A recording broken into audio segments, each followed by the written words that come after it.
Jai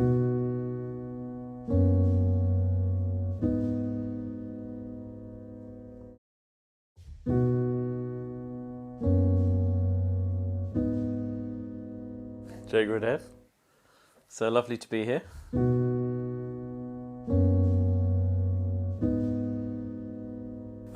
Yeah, we have this book just behind it. It's the Bhagavad Gita's Essentials, with the commentaries of my guru, Paramahamsa Vishwananda.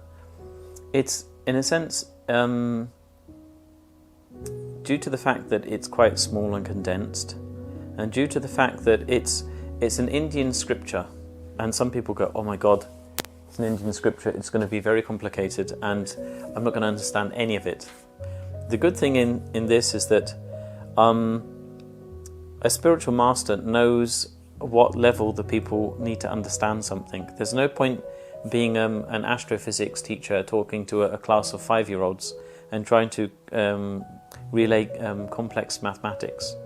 So the spiritual master gives you the spiritual understanding, but in a simple way that you can digest it. You can take it and go, ah, yeah, makes sense. So the Bhagavad Gita has got a lot of teachings in it that clarify a lot of points that people have as questions to life. Why am I here? I'm sure everybody has asked this question to themselves. Why am I stuck in this job? I hate my job. Why am I here? Why am I not doing something else? Why don't I have the job that my friend does who researches computer games and spends an hour playing computer games, and the rest of the day he does nothing? So people have these questions like the grass is greener on the other side.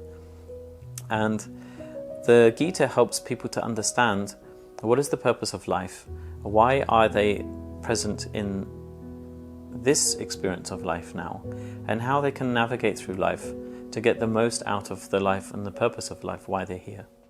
Sometimes you just, randomly like, what's this about? And you just take the Gita and you just open it at a page and you look to see, okay, what's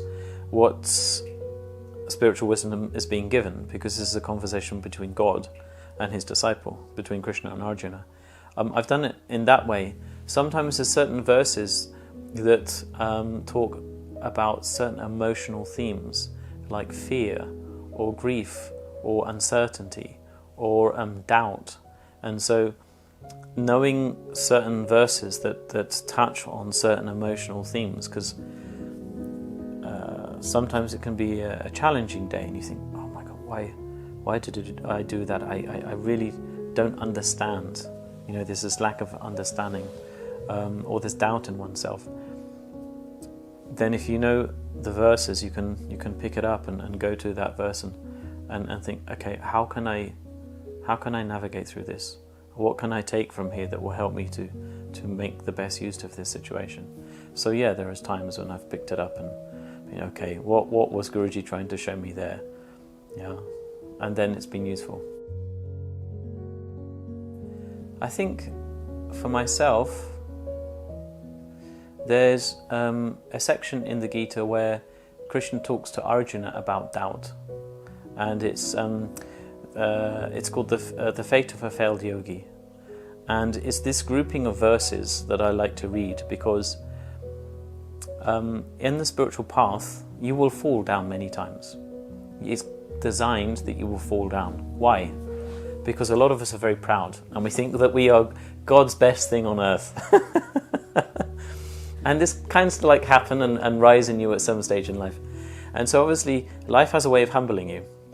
And sometimes if life doesn't humble you, then certainly if you're on the spiritual path and you have a realized master, he will definitely humble you to help you understand that nobody's better than anybody else, whether they're also on the spiritual path or not. Inherently, we all have pride and we all have a lot to learn from one another. So in this process, in this grouping of verses, the fate of a failed yogi, Krishna talks to Arjuna and he talks about how destructive doubt can be.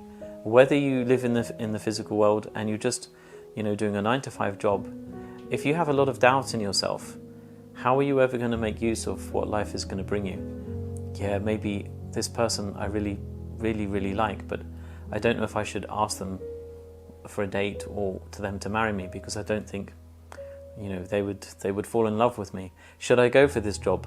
I don't know if I will get it. Maybe they reject me. This quality of doubt. And so to transform this doubt into faith is very, very, very important. And for me, there have been many times where I've gone into that space of doubt and on my spiritual path, because stuff has been shown to me on my path that, I think I can't go any further. I've reached my limit. This is it. I'm ready to pack my bags and I'm out of here. And so doubt is one of those qualities which has come up for me on my path, and I've had to look closely and look at this grouping of verses and see, this is what the quality is that comes out, and this is how to remedy that. So for me, this grouping of the failed, the fate of a failed yogi is very, very useful. Okay, the Seeds Project is a great and unique opportunity, because it gives the people who that are looking in life, they're looking for, ultimately they're looking for love. And the purpose of Paramahamsa Vishwananda for being on earth is to help people experience the divine love inside of themselves. And that's what a lot of people are looking for. They found love in many types of relationships, but they're looking for a love that's unconditional. And so it's an opportunity for people to experience that, because in the darshan, he gives people the opportunity to experience that. Now, the Seeds Project is to help people to meet him. Of course, it's an online event, so people have the opportunity. They don't have to travel far. They can sit in their own homes. It takes very little of their time. All they need is basically a telephone, like an Android phone or a laptop. They sit in their own home and they have the opportunity to actually receive the direct blessing from a God-realized master.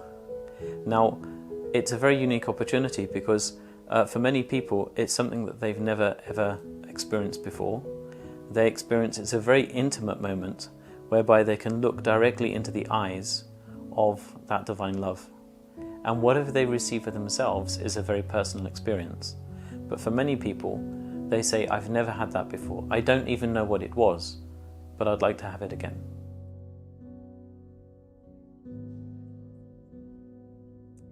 A God-realized master is essentially a master that has that full consciousness of God himself. There's everything that he could wish to know. He has full access to that knowledge.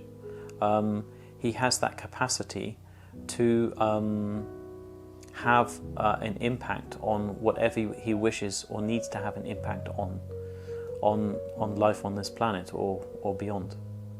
So for such masters, death is not a barrier, like it was in the case in the time of Jesus.